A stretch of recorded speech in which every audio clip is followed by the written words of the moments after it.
থেকে সেবা করবে গো। আজ কি করেছেন? প্রভু চরণ ধৌত করে দিলেন। সীতাদেবী বলছেন, প্রভু গো চরণ ধৌত করে কি করছেন? গৌরবনী কৃতবাসে গলায় বসন দিয়ে বড় জোরে বললেন, শ্রীকৃষ্ণ চৈতন্য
পঞ্চদত্ত গৌরাঙ্গ নিত্যানন্দ অদ্বৈত গদাধর শ্রীবাস এই হচ্ছে পঞ্চতত্ত্ব। তাহলে 3টি তত্ত্ব বসেছেন, 2টি তত্ত্ব বাকি আছে, 2 তত্ত্ব এখনো বসেনি।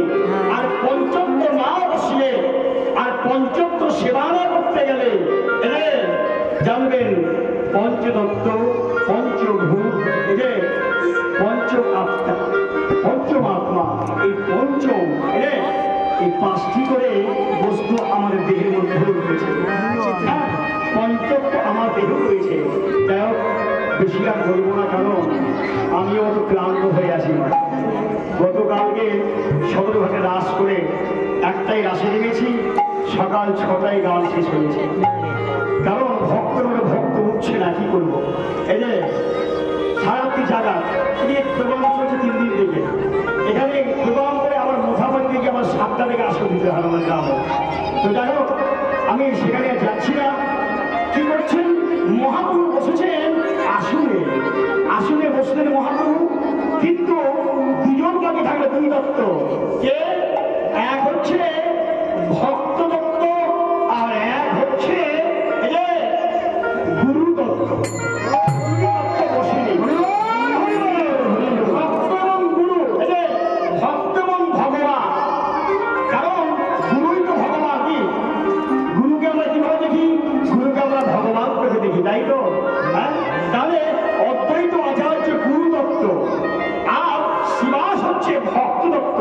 তাহলে ভক্ত ভগবান এখনো বসেনি। কে বলছেন? না, আমার গৌরাঙ্গ মহাপ্রভু, যে আমার অদ্বৈত গোসাই বসেনি, আমার ভক্ত শিবাস বসেনি।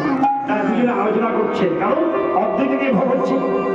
কি আজকে আমাদের এই গ্রামে যে আমার বাবারা, কমিটি বাবারা, কাকুরা, দাদারা, মামারা, এই যে আজকে সেবা দিচ্ছেন, এরা নিজে আগে সেবা করবে না, আগে ভক্তের সেবা দেবে, তারপর তারা করবে। আজকে কি করছে? অদ্বৈত ভাবছেন আমি কি করে সেবা করি, কিন্তু আজকে ভক্ত সঙ্গে যদি একটু প্রসাদ খেতাম, তবে আমার এই মানব ধন্য হতো। কিন্তু মহাপ্রভু অন্তরে বুঝতে পেরেছেন, কে যতই ফাঁকি দাও না কেন, তাকে ফাঁকি দেওয়া যায় না, সেই সব দেখছে, তাকে ফাঁকি রাখা যায় না, তিনি সব দেখতে পায়। আমরা আপনাকে ফাঁকি দেবো, আপনি আমাকে ফাঁকি দেবেন, তাকে ফাঁকি দেওয়া যাবে। সাবধান। হরে কৃষ্ণ। কারণ যদি ফলন যে যেমন কর্ম করবে তার তেমন ফল হবে। হরে কৃষ্ণ। আমরা দীক্ষা নিয়ে মেতে থাকি, তাই না? কখন দীক্ষা নেবো, কখন মালা করবো আমরা বলি না, কি তার আগে একটু গুরুদেব যাচাই করে। আমরা অপরাধ দেবেন না, আমরা গুরু দীক্ষা দেবো, গুরু দীক্ষা দেবো, আমরা মনে ভাবি দীক্ষা দিয়ে তো পয়সা পাবো, তার আগে আমার নিয়ম করে কিছু করি না। কি করি না।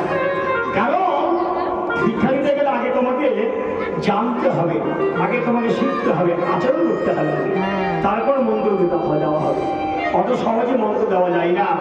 এই মন্ত্রটা এমনই মন্ত্র, কারণ ওই দোকানে চা নয় যে দাদা 1 কাপ চা দেন, হয় না। গুরুদেবকে পরীক্ষা করে। আপনারা প্রত্যেকে জানেন, হরে কৃষ্ণ, পরম বৈষ্ণব চূড়ামণি, পরম বৈষ্ণব চূড়ামণি যার নাম হচ্ছে শিবা, যার নাম শিবা সনাতন গোস্বামী। সনাতন গোস্বামীর কাছে যে বৃন্দাবন যায়, ওই সনাতন গোস্বামীর কাছে তার দুটো সন্তান, 2 ছেলে, তারা কাশীধাম পেয়ে গেছেন। হ্যাঁ, একজনের নাম ছিল জানো, একজনের নাম ছিল কি জানো?